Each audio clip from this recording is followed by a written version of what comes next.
Sosok kekasih baru Gisela Anastasia seiman dan kerap beribadah bersama Ibu Gempi di Mabuk Cinta.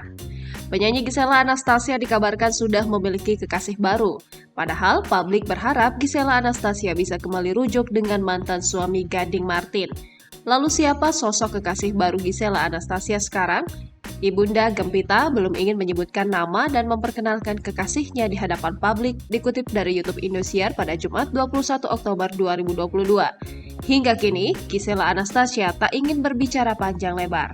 Hal terpenting, Gisela Anastasia merasa bahagia dan ingin menguji sang kekasih terlebih dahulu. Gisel pun secara tak langsung berjanji akan memperkenalkan kekasihnya kelak saat sudah benar-benar serius. Gisel juga mengaku kekasihnya seiman dengannya dan sudah beribadah bersama. Gisel bersyukur dan hanya meminta doa kepada masyarakat terkait hubungan barunya tersebut.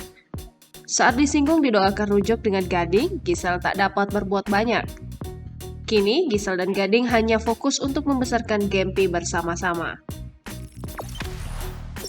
Jangan lupa subscribe, share, komen, dan like ya!